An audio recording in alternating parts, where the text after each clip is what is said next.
guys. So once again, church is not a building.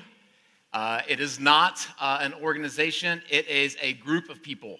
And like we were sharing before, there can be lots of different churches, because really just a church is really just kind of a fancy name for a club. And you could have a running club, you could have a Geo International Fancy Pants Club, you could have a food club. But what our club is about is that we are a group of people who are trying to love Jesus, love each other, and love the world. And every time we get together, every service we have, every tool that we use is designed to help us move forward to take next steps in those all-important relationships. And especially this summer, we are focusing on the middle part of that, of how we can better love each other. And our key verse that we're going to be looking at all summer long is this command that Jesus said. This is what Jesus said. He said, "A new command I give you.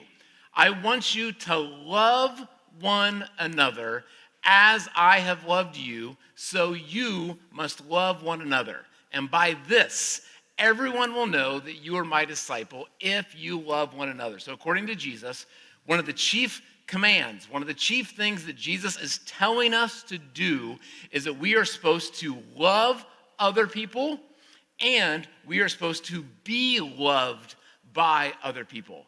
So we're asking the question, is that true of you in your life? Do you have people in your life that you love deeply?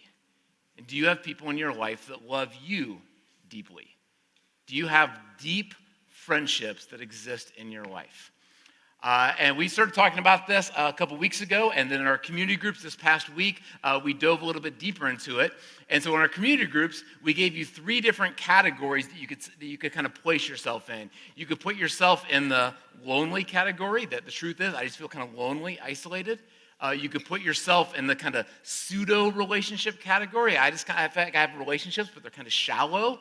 Or you could put yourself in the deep relationships category. And I don't know how the conversations went in your groups. I'm a part of 2 groups-ish, kind of 3, but it's nature of my job. So in my 2 groups that I was a part of, we had one person who said, you know what? Yeah, I would put myself in the deep. I have folks that I'm in deep relationships with. This is the key, I'm in regular proximity with. I mean, I'm living my life with these people. We are in and out of each other's lives. We're in and out of each other's homes. We talk on a regular basis. They know the good stuff in my life. They know the bad stuff in my life. They know the extraordinary stuff going on in my life. They know the ordinary stuff in my life. We're just kind of living our life. Then there was a lot of people who put themselves in the category of like, I have people in my life, but like, there's like some separation there. Like, in college and high school, we were really tight, but like high school was like some years ago, college was some years ago, so there's been some I still love them, they love me, but like it's been a week, it's been a month since we talked. There's a lot of folks who are kind of in that category. And then there's quite a few people who are in the category of like, I have people in my life, we spend time together, we hang out at work, we have coffee together, sometimes we get together and go for a drink together. We have, we have some front yard conversations, we're neighbors, but like, the truth is there's all kinds of stuff in their life I don't know, and there's definitely some stuff in my life I have never taken the time to share with them to really be that vulnerable. And then there was at least a few people who put themselves honestly in that category of, I just don't have many people. One person in one of our groups said the phrase, I just feel like I don't have many people that really listen to me.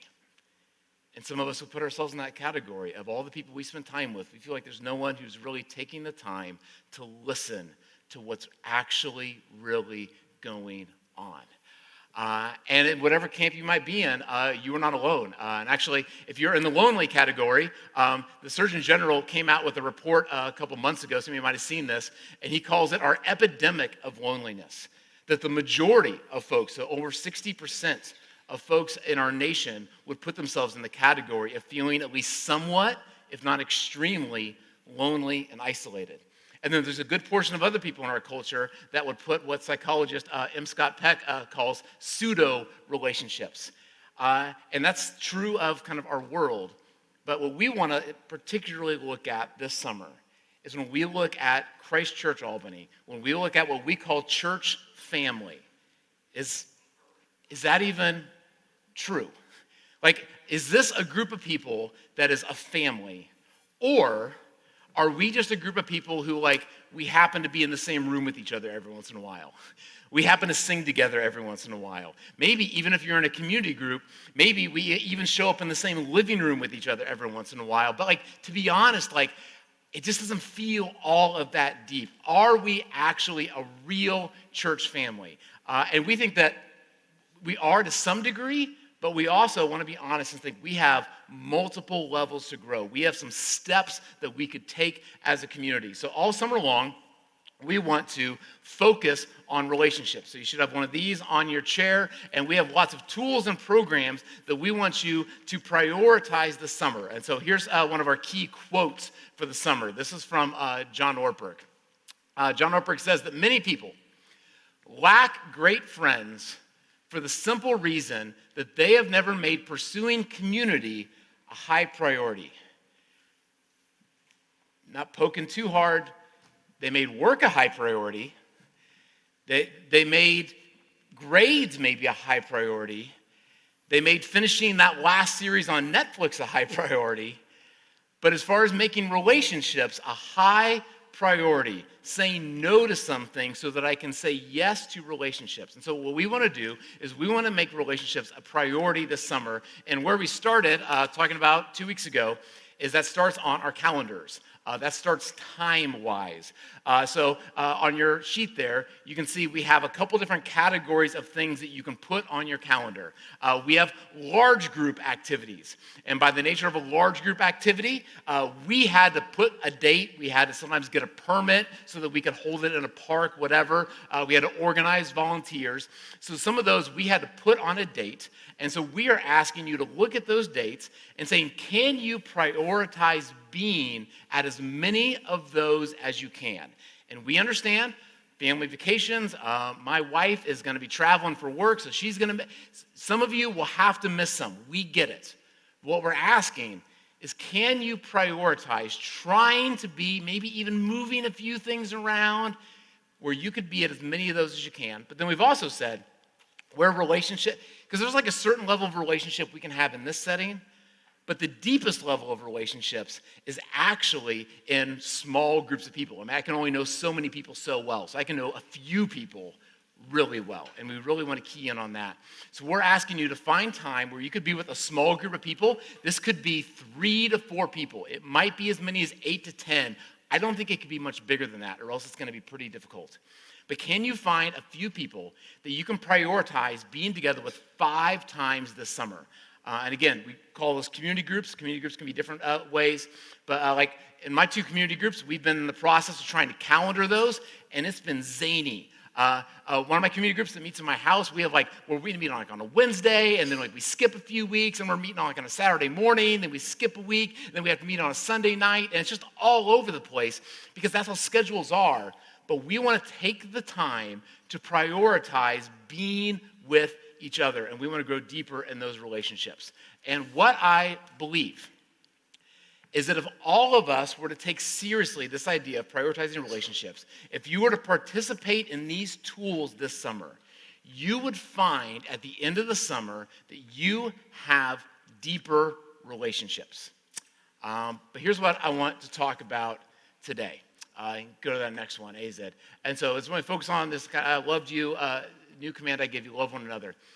It's kind of the fine print, if you will, on this. I put a little asterisk here. This is kind of like the asterisk to it, because some of you already, as you're thinking about this, might be thinking, this sounds good, but this sounds like a little bit too good to be true. Like, you're telling me, okay, so I sign up, I get involved in these, and then just like automatically I'm going to have great relationships. This sounds like a little bit like, you ever stay up late night and watch like an infomercial, and they have like the thing at the beginning, where it's like someone has a problem. It's usually in the kitchen. It's like it's dim lighting and their hair looks bad, like that flour on them. Like, oh, is this you in the kitchen? They put the red X on there, and they say, but then you could try this product, and then the lights get brighter, then their hair looks beautiful, and then it's like all you have to do is buy this knife, this pot, whatever, and then all of your problems are going to go away. And as you watch, you're like, really? Like, is it really that good? Or in church world, what you might have called it is we call it the prosperity gospel. It's this idea of if I do this and I do this, then it's automatically going to equal this huge amount of success over here. And some of you have lived enough life already. You're like, I don't know if just engaging in those things is really going to be obviously that automatic. Because here's a few things that you know. Here's some things that you've lived through. It's one, just going to a church service doesn't mean that you're going to automatically have friends. That it's actually very possible. Some of you experience this. You can come in, you can sit, you can leave. You're like, I don't know anybody any better. Or maybe even like I had a conversation over coffee, and it's like, I mean, it's fine, but it's like, it feels like that's a big gap between what I experienced today and deep actual relationships. And then some of you, if you've taken the risk to be a part of a community group, maybe if you've been a part of a community group for a long time, like sometimes community groups can be like a little bit like funny too. Like you get involved in a community group and there's someone who like talks way too much and that can kind of be annoying. Or maybe there's someone in the community group and they don't talk nearly enough and you're like, man, I just wish like they would like pipe up every once in a while, or I wish they would talk louder. Or maybe there's someone in the group who always talks with food in their mouth and you're like, oh, why do they? And it's possible to have people that you're in groups with and you're like, there's actually some things about them that are a little bit annoying, if I'm honest. Or maybe this happens a lot in groups. Everyone's in there and they're sharing a little bit, and sometimes we'll ask for prayer requests, like, is there anything I can pray for you for? And people are like testing the waters, and they're like, oh, you can like pray for my sick uncle, and that's a little serious, or hey, I got this thing at work. And then someone will like risk and actually be pretty vulnerable, and they'll like share like something that's like really actual deep in their life, and they're like, here's what's going on, and everyone's like, ooh, like, good luck with that. Or maybe they share something like, here's this thing going on, like, I could actually use some help. I need some money. I have this thing going on in my house. I could use someone to help me. And you're like, what? Am I supposed to help with that? Or like, is that like, are we supposed to actually like be involved in each other's life? How deep is this actually supposed to go? And you've experienced that. Groups can be awkward. People can be messy. Vulnerability is risky. We are selfish. I don't want to give up my own time for other people. Relationships are hard. And it's no wonder that it's so easy for so many of us to settle for pseudo community, for shallow relationships. It's so easy to drift back into loneliness because to actually take the time and the priorities and all the messiness that it takes sometimes, reorganizing your schedule that it takes to build deep relationships. Even though I think we all crave deep community, sometimes it's easier just to like, I'm just gonna bury myself in work, I'm just gonna watch more TV, I'm just gonna, it's just too hard. And so I want to talk about that a little bit today. And the first thing I want to talk about is that if you feel like that relationships are hard, or if relationships have been difficult for you to make, especially relationships in church, I want you to know that you're not alone. I think sometimes there can be an idea in church that like, for most people, they really have this figured out. And we're good at this at church because people come in and you guys all look good whenever you come in at church. Everyone's kind of got their life together. And so you kind of like assume like, I bet everyone just has like their life pretty figured out. And there could even be a thought that I bet everyone else, as we're talking about relationships, like I feel a little alone. I bet everyone else in here has great friendships and I'm the weird outlier. Or even, but yeah, my community group can feel a little bit weird, but like I bet everyone else's community group is just like, it's full of people that they just love. They're not annoying. It's not messy. And that is not true at all. All relationships are messy. And this has always been the case. And this is especially true in the early church. So what we do oftentimes is we think of the early church And we talk about this, that right after Jesus died and then he rose, there can be kind of this like bliss of like, everything was easy for them. And I get that because we read verses like this. This is from Acts chapter 2, talking about the early church. It says that the early church, it's like a couple thousand people, they devoted themselves to the apostles' teaching and to fellowship, to the breaking of bread and to prayer. And everyone was filled with awe at the many wonders and signs performed by the apostles.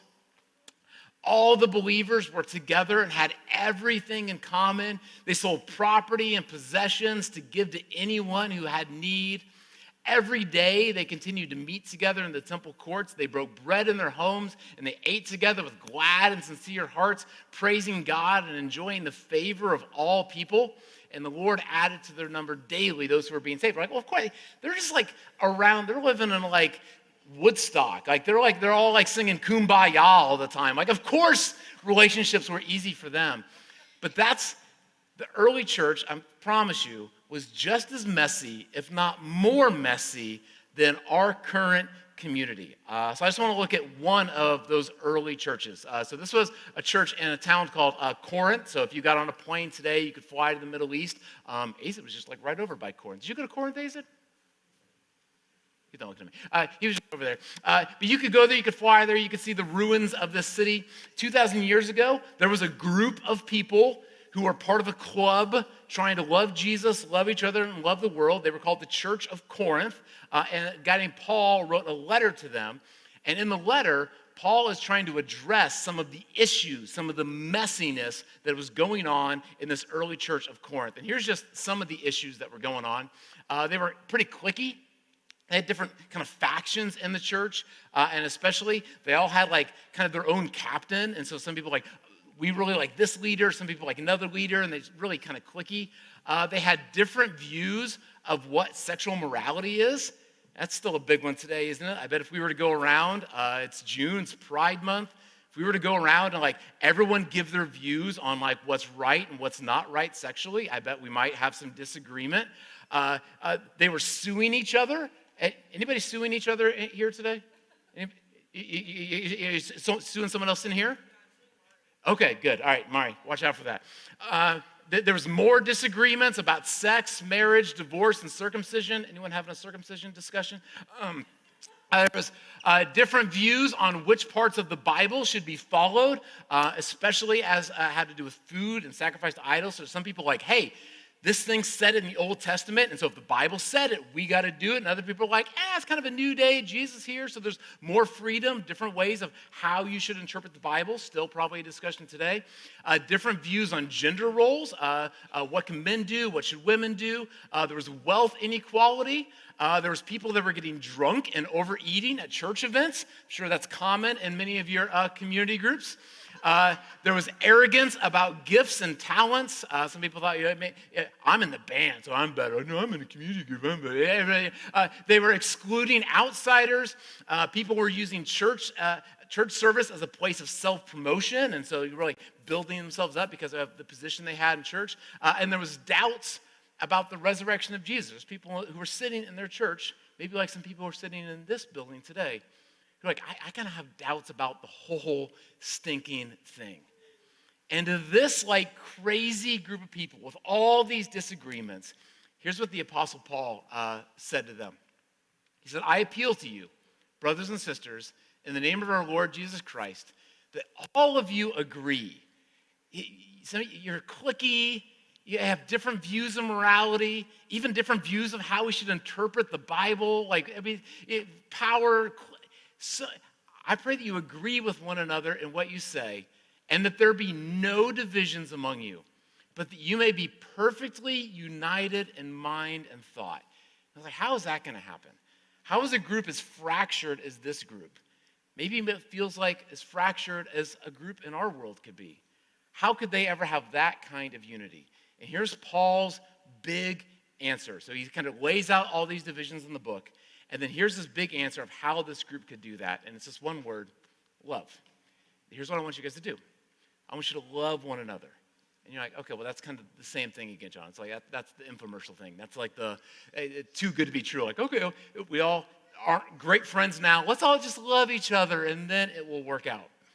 But Paul's thought was deeper than that.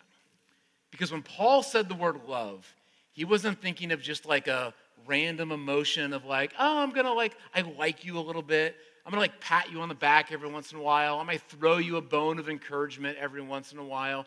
He might not have been talking, and I don't know all of your stories. Whatever love you experienced from your mom or dad growing up, good or bad, the kind of love you experienced with your friends, with the folks in your fraternity, sorority, the folks that you're in clubs with. I think what Paul's talking about is there's some good parts of all those kind of love that I think we've experienced, an even deeper kind of love.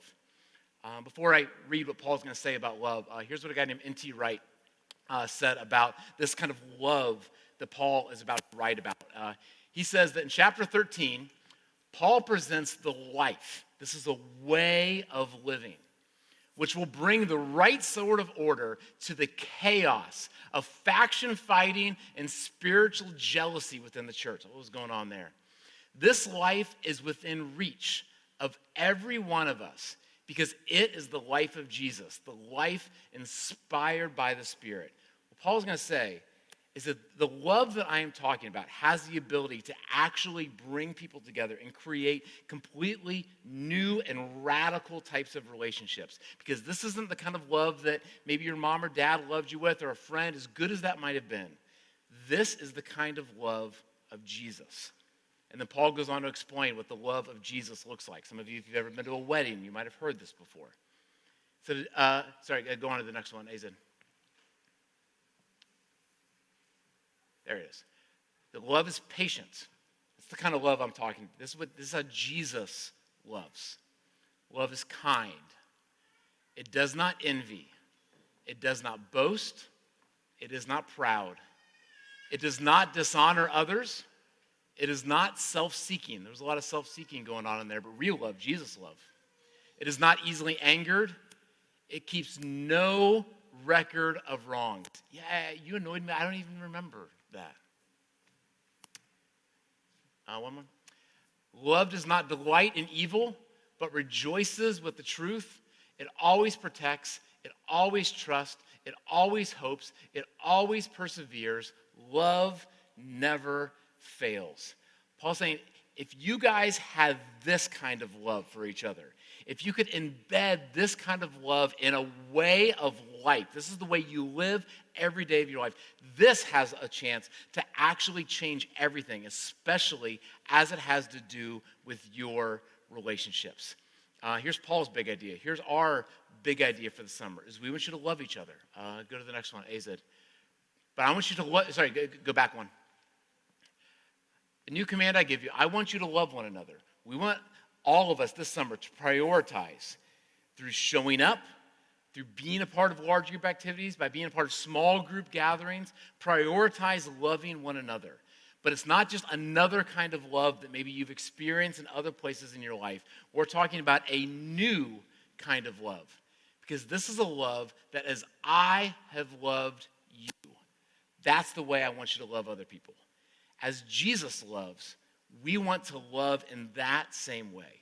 If you were to start loving the other people in this room in a Jesus sort of way, if you were to start to love your family, your neighbors, if you were to start to love the people in your community group in the Jesus kind of way, that would create a whole nother level of relationships. And so here's the way in which we're going to focus on that.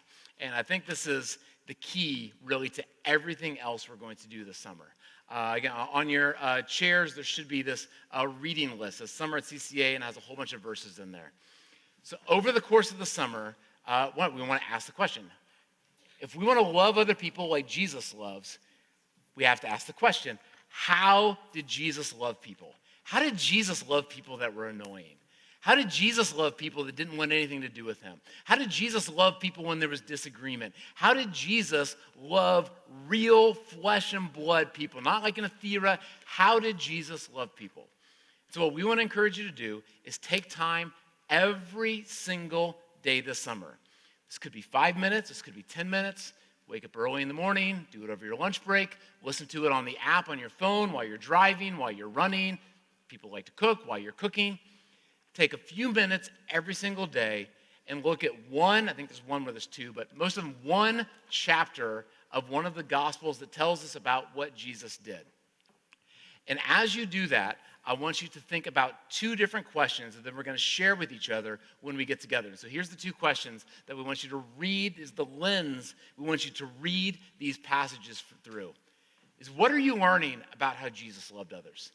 Read a chapter and think, how is it that Jesus loved people? How did he talk about it? How did he demonstrate loving other people? And then, how can you love like Jesus? How did Jesus love in that, what I just read? And how can I apply that? How can I actually try to live that out today?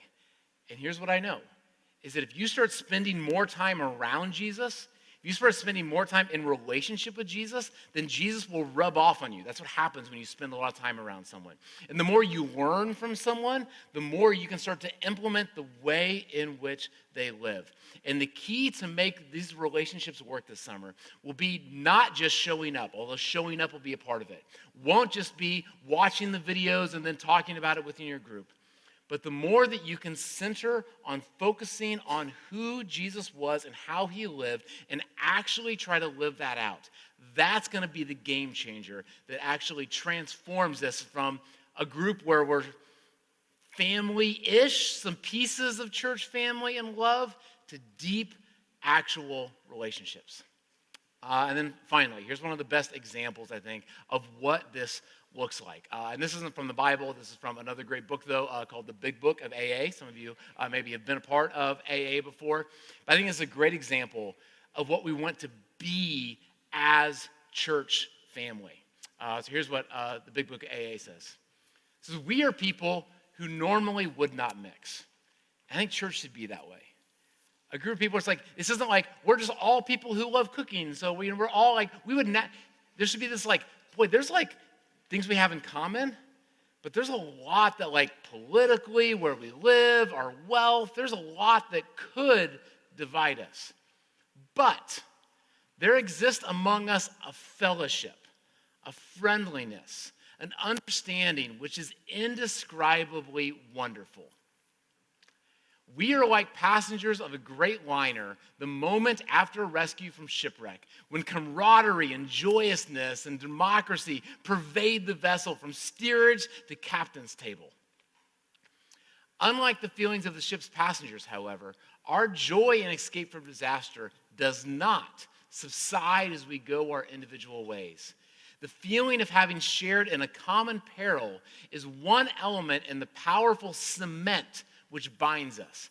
But that in itself would never have held us together as now we are joined. And here's the key. One more.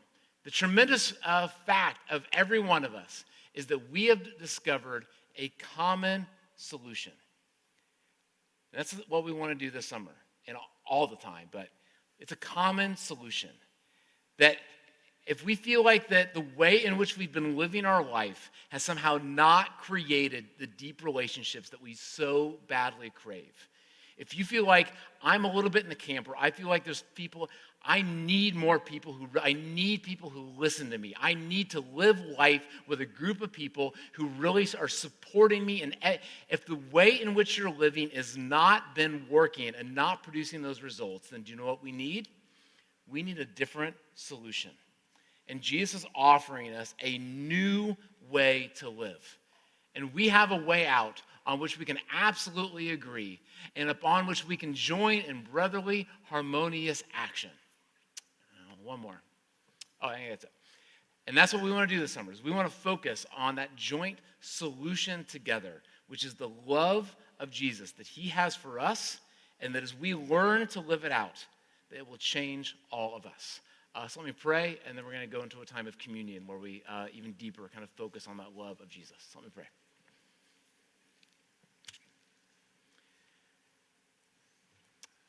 Jesus, as we embark on this journey this summer, our goal and focus is deep and better relationships. We want to feel like we have brothers and sisters that are locking arm in arm with us in this life. We want to feel deep in our bones that we are never alone. And that even the stuff deep, dark inside that we feel like maybe we can't share with anybody, that there's folks in our lives that we can be deep enough that we can share that with. And people that are annoying, and people that it would be, there's so many reasons to break relationships. There's so many times where like it just gets a little bit tedious, and sometimes I would rather just be alone or even focus on shallow relationships, because just actually going to deep sections with other people is hard. God, help us to follow you. Help us to love other people the way in which you loved people, the way in which you loved us. Help us to be people. Transform us from the inside out so that we just are kind. We are patient. Help us to embrace the solution that you have given us, which is a way of life, a way of love, a way of living each day with you and with others. Amen.